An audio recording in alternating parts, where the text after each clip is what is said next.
आज का दंगल असली आतंकी वारदात पर बनी ओटीटी सीरीज को लेकर बचे हुए सियासी घमासान पर है। दरअसल 29 अगस्त को नेटफ्लिक्स पर कंधार विमान हाईजैक कांड पर बनी एक सीरीज रिलीज हुई है। इस सीरीज में 5 पाकिस्तानी आतंकवादियों के असली नाम नहीं बताए गए हैं। बीजेपी समेत हिंदूवादी संगठनों ने सवाल उठाया है कि क्या जानबूझकर आतंकवादी वारदात का सच छिपाया गया है। पाकिस्तानी आईएसआई को क्लीन चिट दी गई है और सरकार की छवि भी खराब तरीके से पेश की गई है। सोशल मीडिया पर बहस शुरू हुई तो केंद्रीय सूचना प्रसारण मंत्रालय ने नेटफ्लिक्स के कंटेंट हेड को बुला लिया। सरकार से नसीहतें मिलने के बाद नेटफ्लिक्स ने कहा है कि अब फिल्म के शुरू में डिस्क्लेमर के साथ ही आतंकवादियों के कोड नेम और असली नाम दोनों दिखा दिए जाएंगे। नेटफ्लिक्स को आगे भी बच्चों और राष्ट्रीय सुरक्षा से जुड़े मसलों पर संवेदनशील रहने का निर्देश दिया गया है। लेकिन इसी बहाने से आरोप प्रत्यारोप का दौर राजनीति में शुरू हो गया है। कांग्रेस ने आरोप लगाया है कि जिन खूंखार आतंकवादियों को कांग्रेस सरकार ने पकड़ा था, उन्हें 1999 के कंधार हाईजैक कांड में बीजेपी सरकार ने पाकिस्तान को वापस कर दिया। वही आतंकवादी संसद भवन से लेकर पुलवामा तक हमले करा रहे। लेकिन सवाल यह है कि क्या ओटीटी पर रिलीज निर्देशक अनुभव सिन्हा की फिल्म में जानबूझकर आतंकवादियों के असली नाम नहीं बताए गए थे? क्या IC-814 हाईजैक कांड पर बनी सीरीज में हाईजैकिंग के 7 दिनों के दौरान विमान में हुई घटनाओं की सच्चाई दिखाई गई है या फिर नहीं? और क्या कंधार हाईजैकिंग संकट को निपटाने में तत्कालीन सरकार ने चूक की थी? पक्ष और विपक्ष की ओर से उठाए जा रहे ऐसे तमाम सवालों पर आज के दंगल में चर्चा करने वाले हैं। लेकिन उसके पहले ये रिपोर्ट देखिए कि किस तरह से इस पूरे मामले में देश में सियासत भी जारी है और लगातार इस सीरीज को लेकर सवाल भी खड़े हो रहे हैं। विमान अपहरण की वारदात पर बनी फिल्मी कहानी को लेकर सियासी फसाद शुरू हो गया है। बीजेपी सवाल उठा रही है कि सच्ची घटना पर आधारित सीरीज में आतंकवादियों के मजहब का सच छिपाया गया और हुकूमत की बदनामी की कोशिश की गई। विवाद सोशल मीडिया पर बढ़ा तो सरकार ने ओटीटी प्लेटफॉर्म वालों को ही तलब कर लिया। केंद्रीय सूचना प्रसारण मंत्रालय की ओर से मिले नोटिस पर नेटफ्लिक्स की कंटेंट हेड मोनिका शेरगिल हाजिर हुई। सूत्रों के मुताबिक सूचना प्रसारण मंत्रालय के सचिव संजय जाजू के साथ 40 मिनट चली मुलाकात में मोनिका से पूछा गया कि सीरीज में आतंकवादियों का असली नाम क्यों नहीं बताया गया, फिल्म के दौरान किसी तरह का कैप्शन या राइडर क्यों नहीं चलाया गया, फिल्म में अपहरणकर्ताओं को संवेदनशील और सरकारी अफसरों को कमजोर क्यों दर्शाया गया।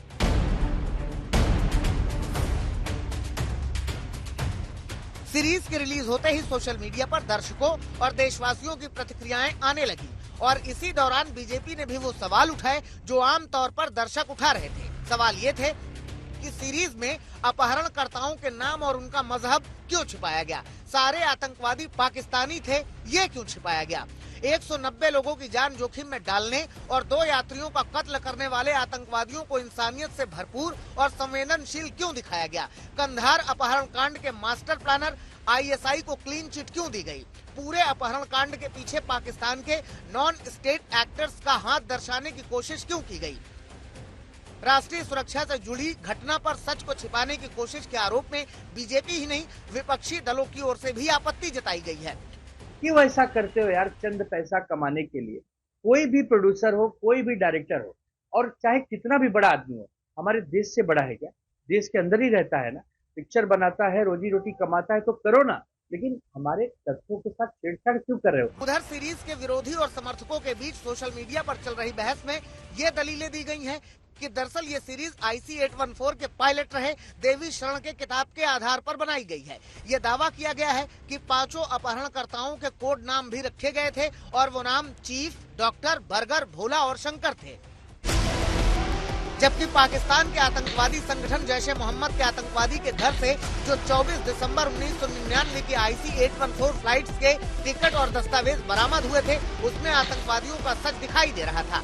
और बाद में भारत सरकार ने जब खुलासा किया तो पता चला था कि IC-814 का अपहरण करने वाले आतंकवादियों की टोली में जो चीफ था उसका असली नाम इब्राहिम अतहर था जो डॉक्टर था, उसका असली नाम शाहिद अख्तर सईद था जो बर्गर था, उसका असली नाम सनी अहमद काजी था जो भोला था, उसका असली नाम जमहूर मिस्त्री था और जो शंकर था उसका असली नाम शाकिर था। I have memories, all of us have memories of IC-814, how it left a scar on our nation, that trauma, and it is still not fully healed for many people. And for that to be misrepresented, that Pakistan ISI backed hijack event to be misrepresented as something being done by Indians, I think as a personally and my personal opinion, it is very, very unfortunate and it is in some sense almost criminal. 24 दिसंबर 1999 को IC-814 विमान नेपाल के काठमांडू से दिल्ली आ रहा था। इसे उड़ान भरने के फौरन बाद पाकिस्तान के 5 आतंकवादियों ने हाईजैक कर लिया। आतंकवादियों ने भारत में बंद 36 आतंकवादियों की रिहाई, $20 करोड़ और एक आतंकवादी की कब्र वापस करने की शर्त रखी। आतंकवादियों ने विमान को पाकिस्तान ले जाने की कोशिश की। पाकिस्तान ने लैंडिंग से मना कर दिया। विमान में ईंधन खत्म होने वाला था, उसे अमृतसर में लैंड किया गया। वहां से ईंधन लेकर विमान फिर पाकिस्तान की ओर उड़ा। पाकिस्तान के लाहौर में ईंधन भरने के बाद विमान दुबई ले जाया गया। तब तक आतंकवादियों ने रुबिन कात्याल नाम के नौजवान की हत्या कर दी थी। आतंकवादियों ने दुबई में 27 यात्रियों, जख्मी एयर होस्टेस और रुबिन कात्याल का शव छोड़ा और 25 दिसंबर को काबुल एयरपोर्ट पहुंच गए। इसके बाद 5 दिनों तक भारत सरकार और आतंकवादियों के बीच बातचीत चलती रही और फिर आतंकवादियों की मांग के मुताबिक 3 खूंखार आतंकवादियों मसूद अजहर, मुश्ताक जरगर और उमर शेख को भारत ने रिहा कर दिया। मैंने सुपरिटेंडेंट को कहा दीज आर दी ऑर्डर्स, आप इसको लेके आइए। उन्होंने लाया और ये रेसिस्ट कर रहा था मुंह ढकने के लिए, लेकिन मैंने इसको हड़काया और कांस्टेबल्स को जब इंस्ट्रक्शन दी कि इसको जल्दी से मंकी कैप बनाइए, मुंह ढकिए, इसका दिखना नहीं चाहिए। कि मन में ये थॉट आया, ये ख्याल आया कि इसको जाने नहीं दूं मैं? बिल्कुल आया, बिल्कुल आया। ये देश के बाहर गया तो ये बर्बादी करेगा और वही हुआ। क्योंकि उसी मसूद अजहर ने उसके बाद भारत में सैकड़ों बेगुनाहों के खून बहाए। 2001 में संसद भवन से लेकर 2019 में पुलवामा तक कई आतंकवादी हमले कराए और वही आतंकवादी आज भी पाकिस्तान की हिफाजत में महफूज जिंदा बैठे हुए हैं। कांग्रेस सवाल उठाती है कि कांग्रेस ने आतंकी पकड़े और बीजेपी ने रिहा किए। और इसी से जुड़ी हुई इस वक्त की बड़ी खबर आपको दे देते हैं। नेटफ्लिक्स ने अब इस बारे में बकायदा बयान जारी किया गया है और कहा गया है कि भोला शंकर जिन नामों को लेकर लगातार आपत्ति की जा रही थी, अब इसमें बदलाव किया गया है। शुरुआती डिस्क्लेमर अपडेट किया जाएगा जिसमें आतंकवादियों के असली नाम और कोड शामिल किए जाएंगे। ये इस वक्त की बड़ी खबर है। आपको बताते चले कि लगातार भारतीय जनता पार्टी और हिंदू संगठनों की ओर से भोला शंकर नाम पर सवाल खड़े किए जा रहे थे कि क्या जानबूझकर इन नामों को छिपाया गया है। अनुभव सिन्हा की ये जो सीरीज है, इसको लेकर तमाम तरह के सवाल, जब से ये सीरीज नेटफ्लिक्स पर रिलीज हुई उसके बाद से कई सवालों के घेरे में थी, जिसके बाद अब ये बड़ी जानकारी, बड़ी खबर आई है। नेटफ्लिक्स ने जानकारी दी है, शुरुआती डिस्क्लेमर अपडेट किया जाएगा। नेटफ्लिक्स की ओर से ये नया बयान जारी कर दिया गया है। सबसे पहले आपसे ही कंचन गुप्ता जी शुरुआत करते हुए, ये जो मीटिंग चली है इसमें किन किन बातों पर आप लोगों की ओर से आपत्ति दर्ज कराई गई, जिसके बाद अब नेटफ्लिक्स ने ये कह दिया है कि शुरुआती डिस्क्लेमर अपडेट किया जाएगा, नामों में चेंजेस किए जाएंगे, जो सही नाम है और जो कोड है उसको भी दिखा दिया जाएगा शुरू में ही। चित्रा जी माफ कीजिएगा, लेकिन आपके चैनल से जब मुझे कांटेक्ट किया गया था तब मैंने ये कह दिया था कि आज के चर्चा में क्या बात हुई है, क्या नहीं हुआ है, तो इस बारे में मैं नहीं कहूंगा। तो उन्होंने कहा नहीं ठीक है, हम आपसे नहीं पूछेंगे। तो कृपया मैं इससे कोई बात नहीं, मीटिंग की बात नहीं। ये जो नेटफ्लिक्स की ओर से अब बयान जारी किया गया है, क्या अब आप लोग संतुष्ट हैं? नहीं, देखिए, जो आपको ये देखना पड़ेगा टोटलिटी में, ये इस सीरियल के प्रति जो एक लोगों के मन में क्रोध जो जमा हुआ था, वो केवल इसलिए नहीं था कि इनके जो कोड नेम्स हैं उन्हीं को दिखाया गया और इनके असली नामों को नहीं दिखाया गया। इस पूरी जो प्रेजेंटेशन है, पूरी जो एक जिसको कहते हैं स्क्रीन की जो एक इसकी जो स्क्रिप्ट की जो एक डायरेक्शन है, इसको इस तरीके में इस डायरेक्शन में ले गए ये लोग कि इससे लगता है पाकिस्तान का इसमें कोई रोल नहीं था, आईएसआई का इसमें कोई रोल नहीं था। और जैसे अभी आपके चैनल पर बताया कि ये कहानी जो है ये एक स्टैंड अलोन कहानी नहीं है, इसके पहले भी घटनाएं थी, ये घटना घटी और इसके बाद भी घटनाएं घटी, जैसे पुलवामा घटा। और पाकिस्तान का जो एक स्टैंड रहा कि हमारा इसमें कोई रोल नहीं था, उसी की पुष्टि यह सीरियल करती है। और कल अगर पाकिस्तान खड़े होकर कहे कि देखिए हमने हर समय कहा था कि ये हाईजैकिंग में हमारा कोई रोल नहीं था, तो फिर आपके पास क्या डिफेंस रह जाएगा? बिल्कुल। आप ही के लोग ये सीरियल बना रहे हैं, आप ही के लोग इस भावना का कम्युनिकेट कर रहे हैं कि इसमें पाकिस्तान का कोई रोल नहीं था, ये एक स्टैंड ऑफ इंसिडेंट था, स्टैंड अलोन इंसिडेंट था। ये सही नहीं है, ये अप्रोच गलत है। हम लोग नेशनल सिक्योरिटी की बात कर रहे हैं, ये एक आतंकी हमला था, it was a terrorist attack in the air, और उस पर हम लोग इतने हल्के तरीके से उस पर एक कहानी बना देते हैं, उसकी जो पहलुएं हैं उस पर कोई सोच नहीं होती है, उसकी कोई रेफरेंस नहीं होती है कि इनके जो अगर केवल इनके असली नाम नहीं, ये जब हाईजैकिंग का जो एपिसोड था वो जब खत्म होता है, ये 5 हाईजैकर एक गाड़ी में चढ़ के पाकिस्तान की दिशा में निकल जाते हैं। 3 जो टेररिस्ट को हम लोगों ने हमें रिहा करना पड़ा, वो फिर पाकिस्तान में खड़े हो जाते हैं, और पाकिस्तान से वो और भी टेररिस्ट हमले चलाते हैं। जैसे मैंने पुलवामा का जिक्र किया, जर्नलिस्ट डैनियल पर्ल का कत्ल हुआ, और ये ऐसे कई घटनाएं उन्होंने हमें, you have to look at in totality. आप केवल एक चेरी पिकिंग करके एक पोर्शन उसका कहानी का निकालते हैं और कहते हैं, ऐसा दिखाते हैं कि the Indian establishment is in totally confuse, हमें कुछ पता नहीं था कि क्या हो रहा है, हम उसको हैंडल करने के लिए तैयार नहीं थे। हमारे जो नेशनल सिक्योरिटी एडवाइजर थे उनको एक जोकर जैसे दिखाया गया। Brajesh Mishra national security adviser थे, इनको क्या इतना भी पता है कि उस समय नेशनल सिक्योरिटी एडवाइजर कौन थे? उनको क्या पता है कि डोवल जी का रोल क्या था? और डोवल जी का जो रोल था उसको उन्होंने एक कैरिकेचर में बदल दिया है। हमारे जो वहां पर इंटरलोक्यूटर्स थे, काफी यहाँ के हमारे लोग वहां पर हम लोगों ने भेजा था, कंधार में भेजा था, और वो वहां पर मौजूद रहे जब नेगोशिएशंस चले, तब भी वो वहां पर मौजूद रहे। उनका क्या रोल था? कोई ऐसा मत देखिए इसको, ये कोई आसान बात नहीं थी कि कंधार के एयरपोर्ट में उस समय हमारे अफसर अकेले खड़े रहे और वहां पर मौजूद रहे कि बातचीत चलते रहे, पैसेंजर्स को कोई डैमेज ना पहुंचे, कोई कोलैटरल डैमेज ना हो। तो ये सब आपने नजरअंदाज करके you have made the country, आपने अपने देश को छोटा दिखाया, और इन टेररिस्ट को, इन हाईजैकर्स को आपने कुछ एक बॉम्बे बॉलीवुड के जो हीरो होते हैं उस किस्म का एक हीरो का मैंने स्टैचर दे दिया। ठीक है, आपका ये कहना है कि उनके भीतर इंसानियत भर के उनका महिमा मंडन, जो टेररिस्ट थे उनका महिमा मंडन करने का काम इसमें किया गया है, और सीरीज बताती है कि पाकिस्तान को ये सीरीज क्लीन चिट दे रही है और पाकिस्तान कल को इसका उदाहरण देकर फायदा उठाने की कोशिश करेगा।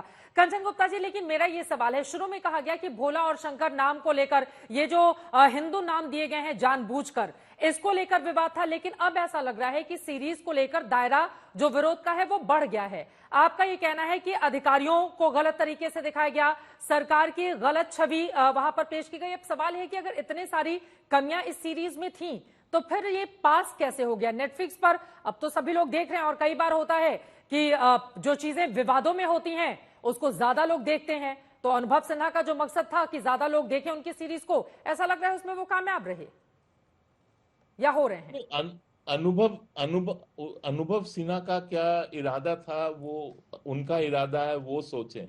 लेकिन हाँ, मैं इतना जरूर कहूंगा, ये एक पुराना तकनीक है कि भाई आप कुछ एक फिल्म बनाएं या सीरियल बनाएं, उस पर एक आप बहस खड़ा कर दें तो लोगों की अटेंशन उस पर जाएगी, लोग उसको देखेंगे। लेकिन इस बार मुझे लगता है कि देखने वाले और अप्रिशिएट करने वालों की संख्या कम है, और जिनको नाराजगी है और सही कारणों के लिए नाराजगी है। जैसे मैंने कहा कि केवल ये 2 कोड नेम या 5 कोड नेम का बात नहीं है, ये पूरी जो अप्रोच है इस सीरियल की, पूरी जो एटीट्यूड है वो गलत है। और गलत, मैंने आपको कई कारण दिए। आपने 2 नाम मेंशन किया है, 2 हिंदू कोड नेम्स। आप देखिए इसकी कंटिन्यूटी एक है। इस बार जब ये हाईजैक हुआ था तब इन टेररिस्ट को हिंदू कोड नेम्स दिया गया था, हाईजैकर्स को जी। जब कसप एंड कंपनी बॉम्बे पे पहुंचे और वहां पर उन्होंने जो अटैक किया, उनको हाथ में क्या कहते हैं, मौली पहनाया गया। क्यों पहनाया गया था? उसका भी एक कोई पर्पस था। और उस मौली के आधार पर उस उस उस मौली के आधार पर आपने ये कह दिया, एक किताब छप गई थी कि ये आरएसएस की साजिश है। तो ये उनकी एक सोची समझी एक आईएसआई की टैक्टिक्स है कि इसको कैसे एक्सप्लॉइट करें, और हम लोग ऐसे उस ट्रैप में we have stepped into the trap. आप ये कहना चाह रहे हैं कि पाकिस्तान की जो जुबान है वो इस सीरीज में कहीं ना कहीं दिखाई दे रही है। और दूसरा सवाल ये कि जब इस तरह की सीरीज आती है तो वो पास कैसे हो जाती है? अब तो ये लोगों के बीच में है, न जाने कितने लोग देख भी चुके हैं कंचन गुप्ता जी, उसके बाद ये विवाद शुरू हुआ। नहीं, ये देखिए कई कई कई कई महीनों से, कई सालों से ये ओटीटी सीरीज के बारे में ये चर्चा हो रही है। हाई कोर्ट्स ने जी, अपनी बात को आगे बढ़ाएं। आपने कहा कि लगातार ओटीटी सीरीज को लेकर तमाम विवाद आते हैं जिसको लेकर चर्चा हो रही है। आपकी आवाज आ रही है, अपनी बात आगे बढ़ाएं। जी नहीं, मैं ये कहना चाह रहा था कि ओटीटी सीरीज को लेकर विभिन्न कोर्ट्स ने कई ऑर्डर्स दिए हैं। हाई कोर्ट्स की ऑर्डर्स हैं, सुप्रीम कोर्ट की कंसर्न है कि इस पर कुछ एक लगाम होना चाहिए, उन पर कुछ एक गवर्नेंस स्ट्रक्चर होना चाहिए।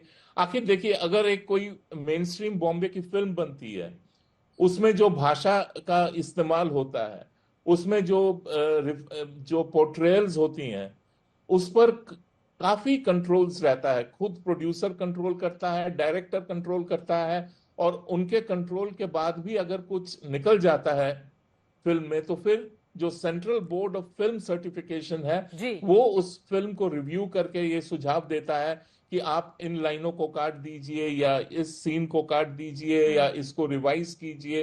तो वो उस सुझाव में वो फिर चर्चा होती है और फाइनल सर्टिफिकेशन किया जाता है। ओटीटी के केस में ऐसा कोई ओवरसीइंग गवर्नेंस स्ट्रक्चर नहीं है। हाँ। जो सीबीएफसी का एक कोई काउंटर पार्ट हो ओटीटी के लिए, ऐसा कुछ नहीं है। ठीक है। ओटीटी का होल पर्पस था, जो कॉन्सेप्ट था, वो सेल्फ गवर्निंग का था। और जब सेल्फ गवर्नेंस काम नहीं कर रहा है, और अगर इसको जो प्लेटफॉर्म्स हैं, इन दिस केस नेटफ्लिक्स या कोई भी हो, अमेजॉन हो, नेटफ्लिक्स हो, कोई भी प्लेटफॉर्म हो, अगर वो इसको इंश्योर नहीं कर पा रहे हैं कि जो कंटेंट उनके प्लेटफॉर्म से ब्रॉडकास्ट हो रहा है या एम्पलीफाई हो रहा है, ठीक है, उस पर कुछ कंट्रोल उनका भी होना चाहिए। एक छोटा सा जवाब और चाहिए आपसे, उसके बाद मैं बाकी मेहमानों के पास जाऊंगी। मेरा ये सवाल है कि नेटफ्लिक्स की ओर से तो ये कहा गया कि नाम और कोड में बदलाव के साथ वो शुरुआत में ही दिखा देंगे, लेकिन अंदर के कंटेंट को लेकर जो आप विरोध जता रहे हैं कि नहीं, उसमें अधिकारियों और सरकार की छवि को खराब करने की कोशिश की गई है, पाकिस्तान की जुबान कहीं ना कहीं उसमें मजबूत होती हुई दिखाई दे रही है, इसको लेकर तो नेटफ्लिक्स ने कुछ नहीं कहा है। तो अब क्या ये माना जाए कि इस सफाई के बाद विवाद खत्म हो गया? आपको लग रहा है कि नई चीजें अभी और ज्यादा दुरुस्त करने की जरूरत है? मैं नेटफ्लिक्स के साथ जो बैठक हुई है उसके बारे में मैं कुछ नहीं बोलूंगा। I am not authorized to say anything, so I will not say, but we had a very long discussion with them. Everything was discussed, everything was put on the plate. उसके बाद नेटफ्लिक्स ने क्या कहा है वो that is not my concern, या Netflix का जो कहा है क्या वो काफी है, I will not pass a judgment. लेकिन मेरा स्टैंड ये क्लियर है कि इस सीरियल को केवल आप वो 3 नाम या 2 नाम या 5 नाम के प्रिज्म से ना देखें, इसकी एक मतलब पूरी की पूरी सीरीज को लेकर आप लोगों को आपत्ति है, बहुत जगह उसमें सही तथ्य नहीं दिखाए गए हैं। अब मैं आ जाती हूं डिबेट में, बाकी मेहमान भी हमारे साथ जुड़े हुए हैं। प्रेम शुक्ला जी, अब सीधे आपके पास आते हुए, दरअसल एक परसेप्शन ये भी बन रहा है कि इसमें सरकार की जो छवि है वो बेहद कमजोर दिखाई गई है। कितनी गलतियां उस दौरान की गई थी, उन गलतियों का जिक्र किया गया है, वो पिक्चराइजेशन में है। शायद यही बात बीजेपी को ठीक नहीं लग रही और इसी वजह से ये सीरीज भारतीय जनता पार्टी के निशाने पर है। प्रेम शुक्ला जी,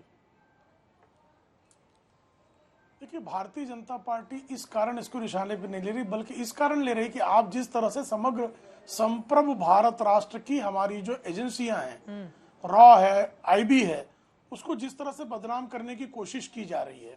आपकी जानकारी के लिए, जैसा कंचन जी जिसका जिक्र किया, जब जो है यहाँ से मसूद अजहर छूट कर गया, वो पाकिस्तान गया, पाकिस्तान में उसने परवेज मुशर्रफ की हत्या की कोशिश की, उसने रावलपिंडी जाते समय उन पर हत्या की कोशिश की।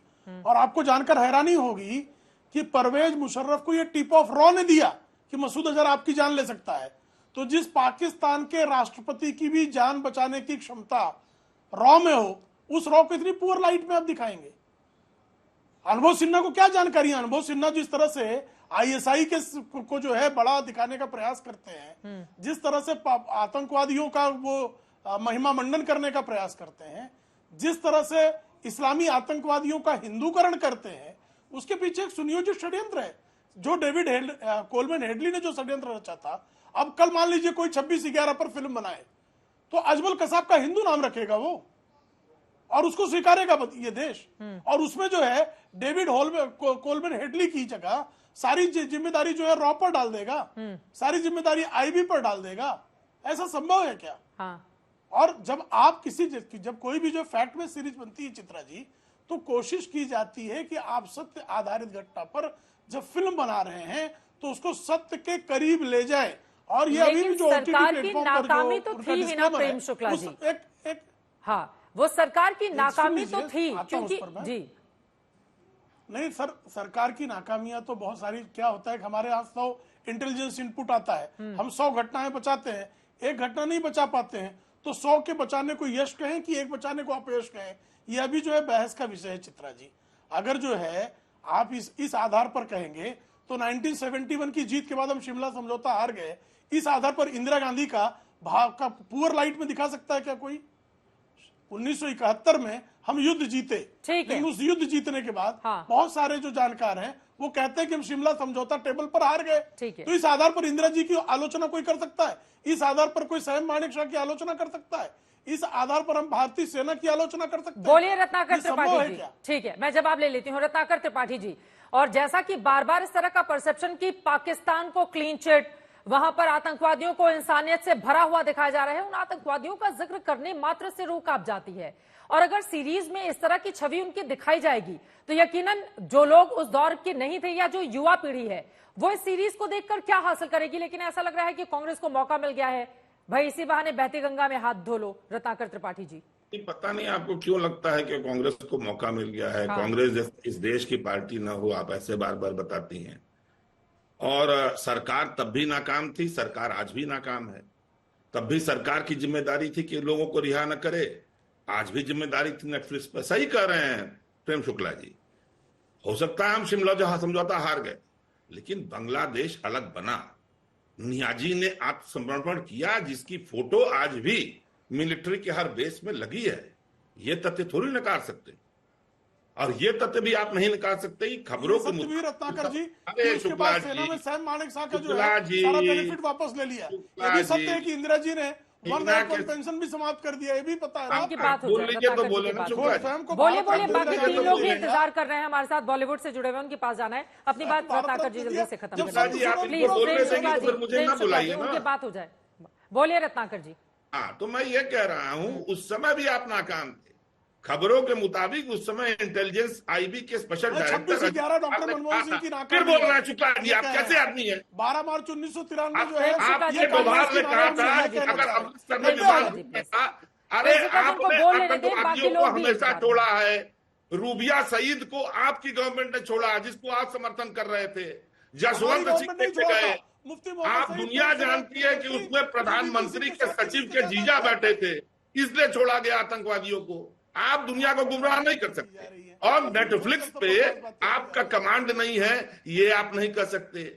आप पूरी की पूरी तरह कमजोर सरकार हैं। आपने जिंदगी भर कमजोर नहीं लिया। मैं कहा ना, आपने रूबिया सईद को छोड़ा जब सरकार थी।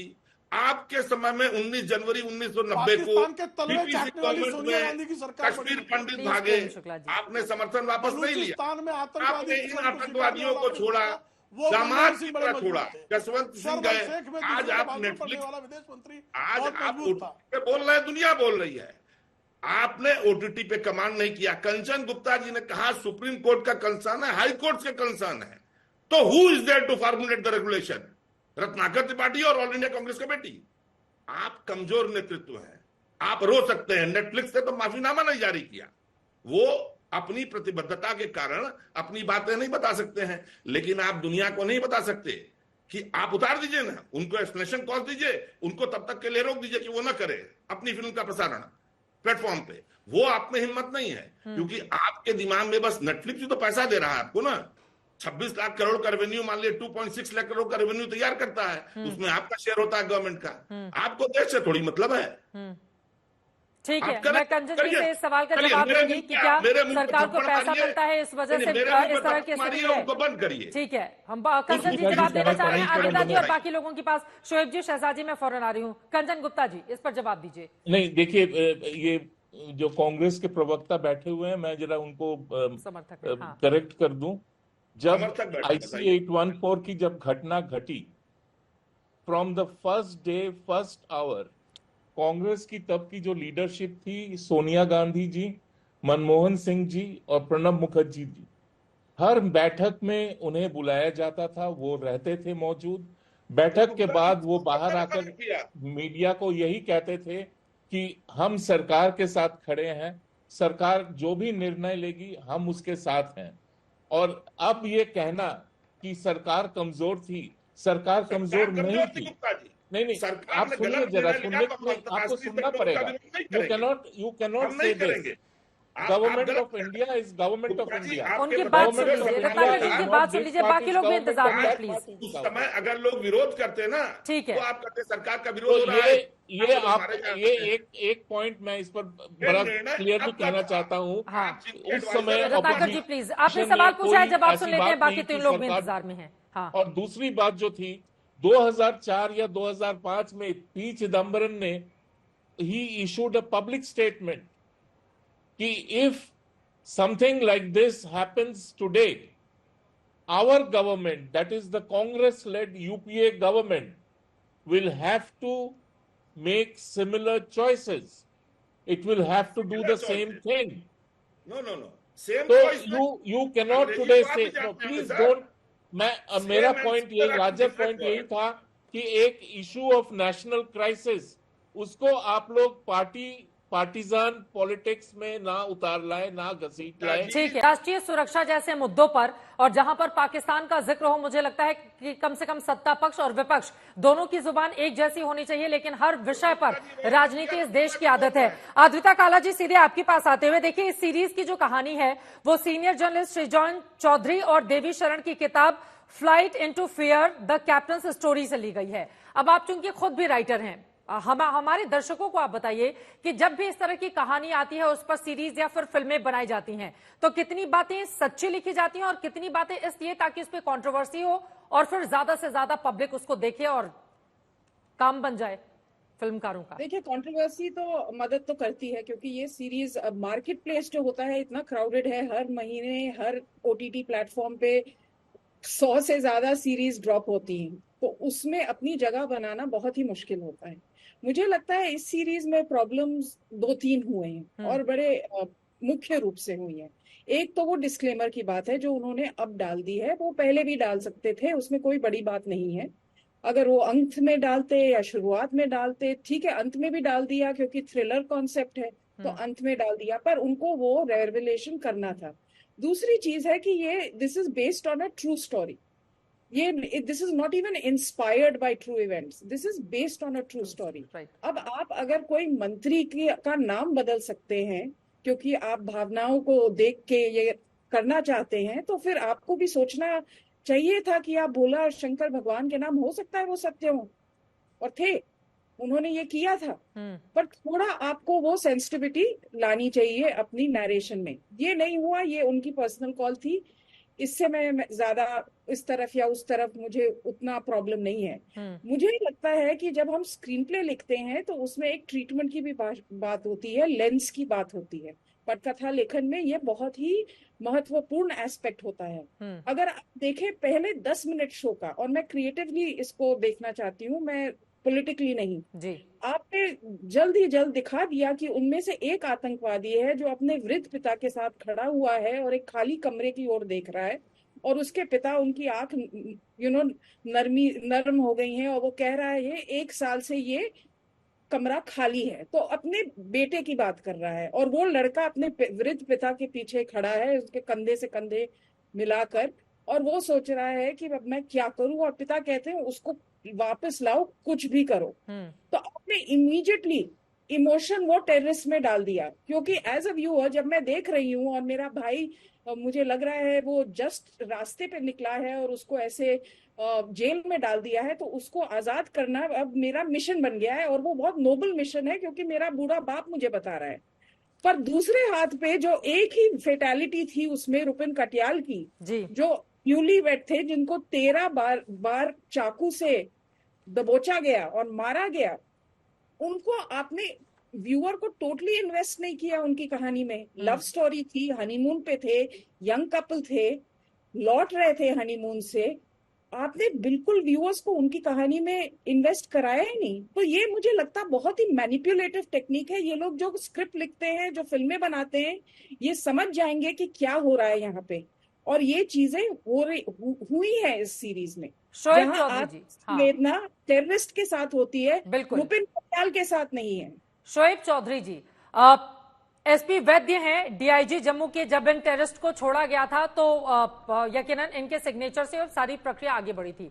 उनकी ओर से कहा गया है कि बॉलीवुड का एक चरित्र हो गया है, हर चीज में मैनिपुलेशन लाओ, अगर पाकिस्तान से जुड़ी हुई कोई चीजें हैं तो कुछ ऐसा कर दो कि वो प्रो पाकिस्तानी लगे। यहां पर नाम बदलने को लेकर भी देश भर में, तो ये जानबूझकर किया जाता है क्या शोएब चौधरी जी? आप फिल्म के प्रोड्यूसर हैं, क्या कमाई ही एकमात्र एजेंडा होता है, बाकी चीजों से छेड़छाड़ कर लिया जाए?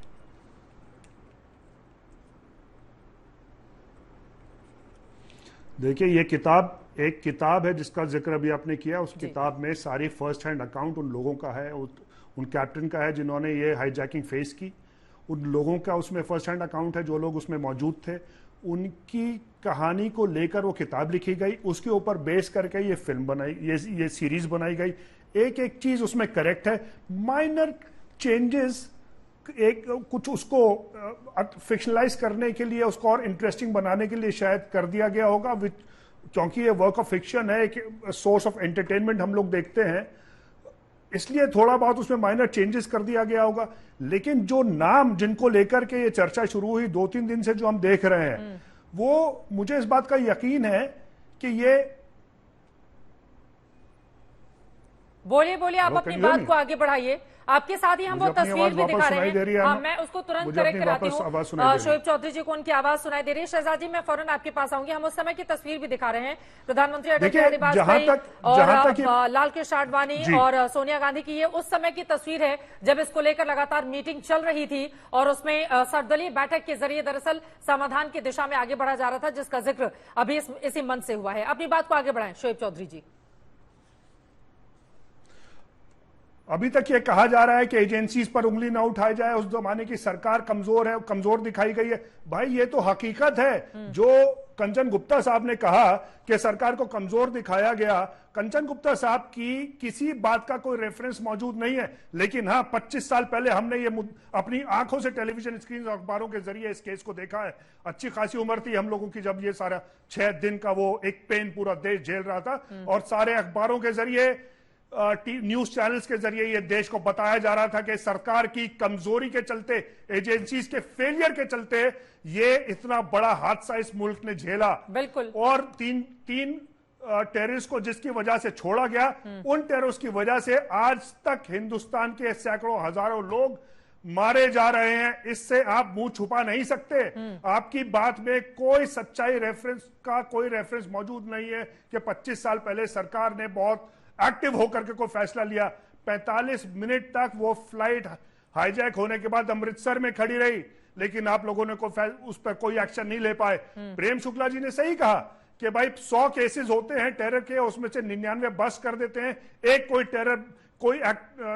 टेरर एक्टिवेशन हो जाता है। लेकिन कहानी तो उसी पे बनती है, वो 99 केसेस लोगों के सामने नहीं आते। और अगर कोई आदमी, कोई प्रोड्यूसर है, कोई एक्टर्स है जिन लोगों की शक्लें आपको पसंद नहीं, जिनकी पॉलिटिकल आइडियोलॉजी आप लोगों को पसंद नहीं, अगर वो ऐसी कोई कहानी कहते हैं जो आपको चुभती है राजनीतिक तौर पर, उसके ऊपर अगर आप इस तरह की वो उठाते हैं, मुझे नहीं लगता, ये बहुत ही सुपारी काइंड ऑफ कंट्रोवर्सी है। 100% इसके पीछे जो इन लोगों का दर्द है पिछली सरकार को लेकर, उसकी इनएक्टिविटी को लेकर, वही है जो ये इस कंट्रोवर्सी के जरिए सामने आ रहा है। ठीक है, कंचन जी और प्रेम शुक्ला जी इसका जवाब देंगे, लेकिन हमारे साथ फिल्म अभिनेता शहजाद खान भी बहुत देर से जुड़े हुए हैं।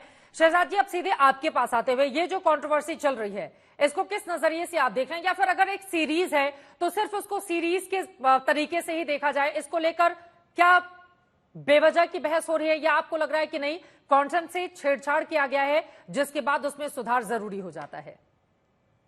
बहुत बहुत शुक्रिया आपका मुझे आपके शो पे बुलाने का। बिल्कुल आधा घंटे बाद आपने मुझे मौका दिया बात करने का। नहीं, नो प्रॉब्लम। मैं ये कहना चाहता हूँ कि ये एक हकीकत है जो जैसे आपने खुद ने बयां किया कि किताब में है, ऑटोबायोग्राफी है देवी शरण साहब की, जिन्होंने सृंजॉय चौधरी और इन्होंने मिलकर लिखा है, तो उसमें कुछ ज्यादा गलत नहीं हो सकता है। मतलब उन्होंने अपनी आंख से देखा, कप्तान साहब ने अपनी जो आंख से देखा और कानों से सुना, वही उन्होंने बयान किया उस किताब में। और सिनेमैटिक लिबर्टी लेते हुए, हो सकता है कुछ चीजें, जैसे हमारे पैनलिस्ट ने कहा कि कुछ सिनेमैटिक लिबर्टी लेते हुए उन्होंने कुछ चीजें अच्छी भी दिखाई और कुछ चीज, लेकिन कहीं से भी उन्होंने ये टेररिस्ट को हीरो नहीं दिखाया। कहीं से टेररिस्ट किसी के बाप के नहीं होते हैं, वो चाहे किसी भी मजहब के हो, किसी भी कौम के हो। टेररिस्ट सिर्फ टेररिस्ट होता है, वो एक अपना मकसद लेके चलता है, और हम सबको मिलकर इन्हें बिल्कुल हाईलाइट नहीं करना चाहिए। लेकिन ये बात अच्छी है, इतने सालों से हमें नहीं पता था कि बाहर से टेररिस्ट आते हैं और हिंदू नाम इस्तेमाल करते हैं, ये सब चीजें करते हैं। आज हमें इस वेब सीरीज के थ्रू हमें पता चला कि how they misguide the people, how they misguide the entire theme. So I think जो उसको आप देखिए, आप समझने की कोशिश कीजिए। और अमृतसर में जब इतने वक्त तक हवाई जहाज रुकी थी, तो मैंने खुद देखा यूट्यूब पे ही, जो एक पैसेंजर थी उसमें, वहां के देहरादून की डॉक्टर थी, और उन्होंने वो एक ब्यूरोक्रेट की बीवी के साथ गई थी फंक्शन अटेंड करने वहां पर काठमांडू, और वहां से लौट रही थी। तो that was one of the reasons that the army was not sent in for to storm the plane because there was a bureaucrat's wife. तो इससे ये भी साफ जाहिर होता है कि आम आदमी की जान की कीमत जो है, चाहे वो उससे ज्यादा उस ब्यूरोक्रेट की वाइफ की कीमत थी, जिस वजह से उधर स्टॉर्मिंग नहीं, जबकि वहां ही उनको रोका जा सकता था। और एक स्विट्जरलैंड के बहुत ही रईस आदमी, जिनके फादर के मिंट में दुनिया की करेंसी छपती है, वो भी उस फ्लाइट में थे, अंग्रेज थे वो, और वो अपनी गर्लफ्रेंड से के साथ 24th मनाकर, और पहली बार वो एक पैसेंजर प्लेन में आ रहा था। अक्सर वो चार्टर्ड फ्लाइट से ट्रैवल कर रहे थे। उनको स्विट्जरलैंड गवर्नमेंट का भी काफी प्रेशर था हमारे गवर्नमेंट से। वो कह रहे थे अगर आप नेगोशिएट कर सकते करिए, वरना हम इनकी मांगे पूरी, पैसों की जहां तक रिलेटेड है। ये सब चीजें हैं, ये सब चीजें है, और हमें समझना चाहिए आपस में मन मुटाव करने से बेहतर है, और उस पर पॉलिटिक्स नहीं होनी चाहिए, किसी किस्म की पॉलिटिक्स नहीं होनी चाहिए। जहां आज हमारे देश में इतने सारे रेप्स हो रहे हैं, बलात्कार, उस पे भी पॉलिटिक्स, ये बहुत दुख की बात है। हमें मसले को हल करना चाहिए। ठीक है, ये 24 साल पहले की बात है, और उसके बाद भी जो भी इंटेलिजेंस की फॉल्ट होगी, जो भी लैक ऑफ इंटेलिजेंस फेलियर है, जो भी है, उस वक्त हो सकता है अब तक काफी चीजें रेक्टिफाई की गई हो, लेकिन ये हमारे देश में जो कुछ हो रहा है, ये सब नहीं होना चाहिए।